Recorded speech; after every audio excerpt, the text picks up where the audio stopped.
Welcome back to What Arty Noobs with General Disturbance. This is the BZ-176. Yes, I call it the BZ rather than BZ.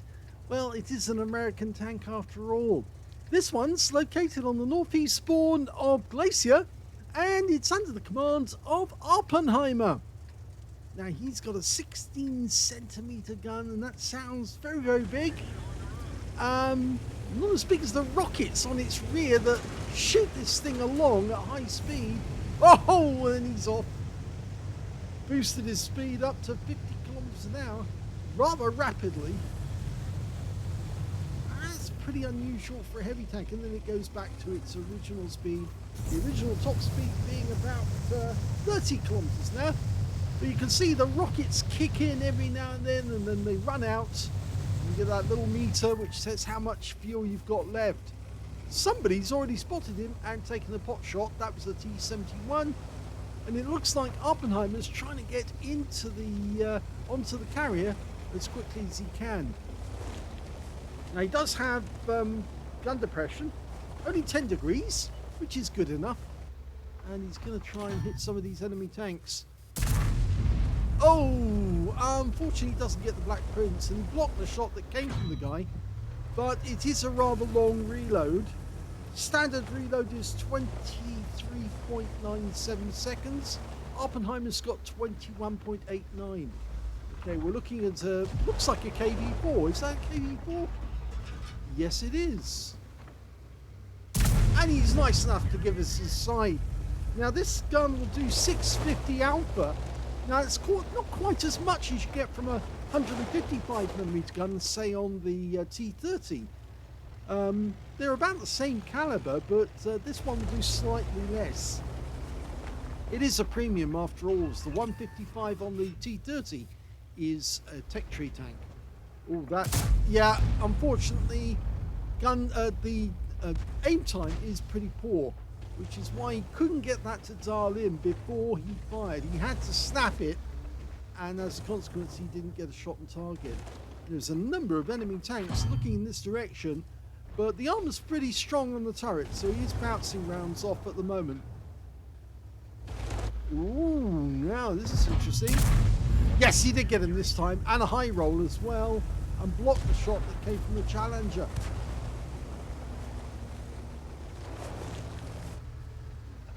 Okay, that Charioteer is gonna... Oh, it's a Challenger, actually. I thought for a second Charioteer. No, it's not a Challenger. British tank destroyer. Pops out.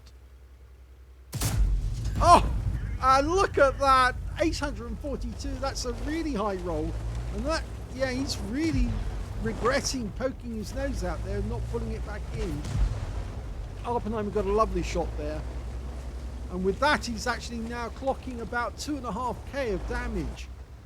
And he's keeping the enemies interested, which means not as many tanks have actually gone round the corner to the heavy confrontation area.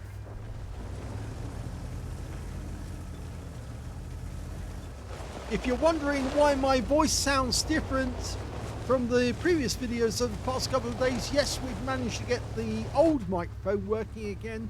And of course it's got a better quality sound because it is after all a Shure, and they are the best mics. See them all on the interviews, on the podcasts, on just about every YouTube channel does have interviews. They're all using Shures. They just can be a bit troublesome sometimes, or at least the one that I've got is a bit troublesome. It doesn't want to cooperate all the time.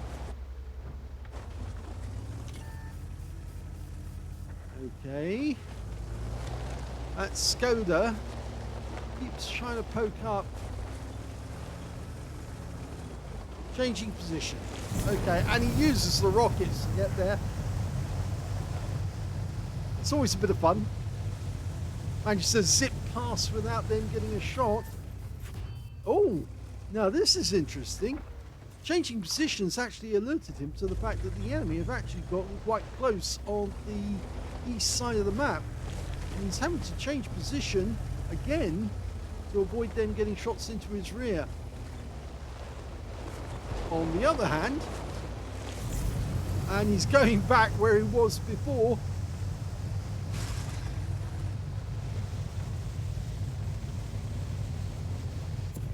And there you go. And I think that's all his rocket charge used. Oh, that one definitely worked. 754, which is a high roll. But he's got to watch out because the enemy are getting close to coming past him, behind him. In fact, it almost looks as if he might actually have to pull back from the current position and find a position where he's actually covered from the east as well as from the west. So yes, he can do it around about here. The AMX 1375 is putting rounds into the T71, but he's going up onto the carrier, so he's in the corridor. He might get shot in the ass as he goes up though. And it's a good chance he might get taken out. Oh! Well, he did hit the guy, but unfortunately it hit the hard armor. I'd say it probably hit the tracks actually more than anything. Oh! Okay, well there's a P-44 over there, could actually see him. He's not quite loaded. Now he's got to worry because that Skoda... Oh, the Skoda's gone! The Skoda got taken out by a Canonian Jagdpanzer, so he's out the game. That's good. Hello! Yeah, lower plate. No problem. And that's potentially a high caliber. It's the 20% that he's got. And he's blocking shells from that KV-4, the one he hit earlier.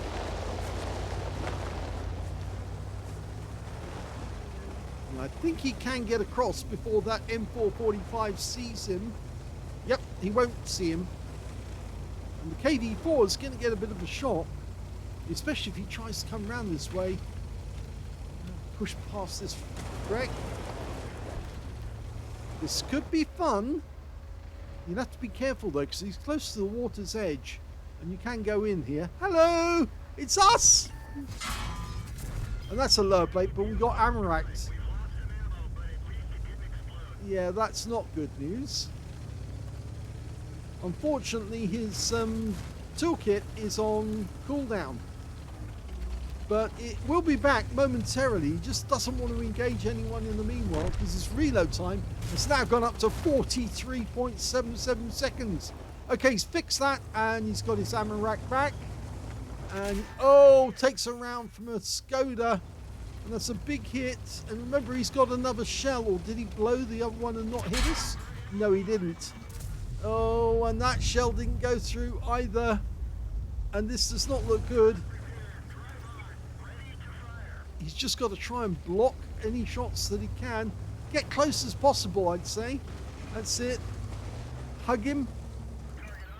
Do you dance? Hello. Yeah, that never gets old, you know. Never gets old. Okay, who's next? He's the only one to come out of this corner. The scores are still relatively even, but he's not going to go round the corner and try and make it towards the enemy headquarters because, well, most of the enemy tanks are actually down in the southeast corner of the map, and if he's going to get any shots on them, he needs to move there now quick. Unfortunately, he's got no rocket power to do that, but at least he used his rockets for the right reasons. I've seen a lot of players in BZ-176s who just blow them for the hell of it.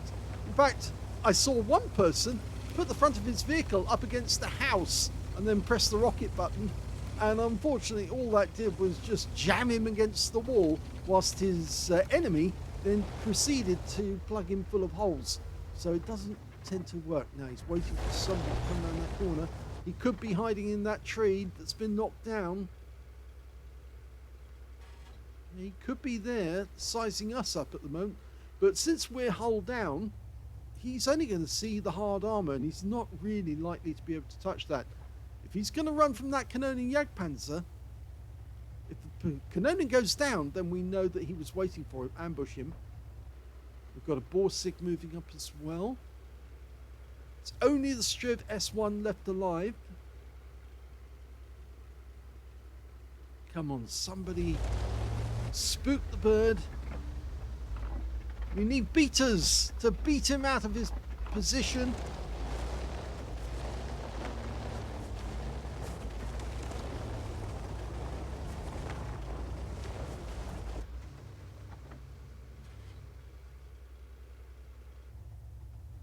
He's anticipating he's going to come flying around that corner any second. Here we go. Super Hellcat's going in.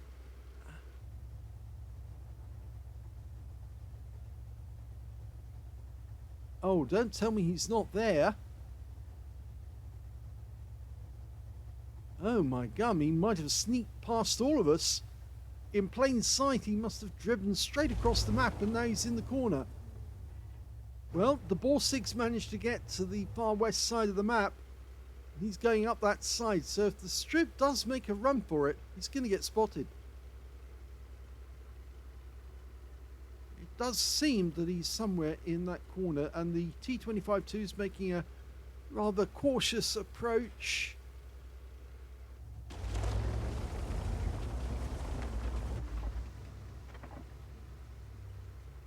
We're probably right at the range, the edge of the range of the Striv's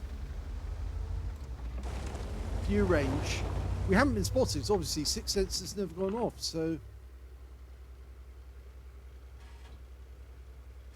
it's at points like this that it really would be helpful having those rockets to close the gap quickly enough. They're all moving in. Will he get the shot? He must be in those trees, surely. There he is. Oh, hit the snow. And yes, you can see he's absolutely furious because that means the kill's going to go to the others. And there it is.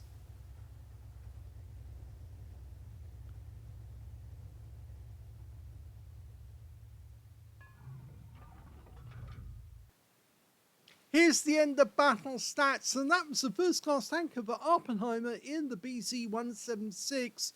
He managed to get a duelist for taking down 2 tanks who damaged him in the battle, a fire for effect for doing more damage than hit points to his own vehicle, and a bruiser medal for getting at least 5 critical hits. In fact, he got 5 exactly.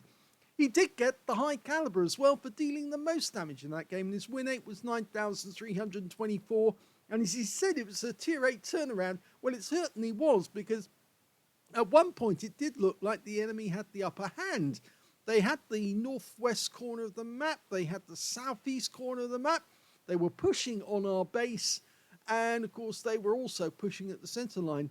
And we did lose our defenders in that particular area as well.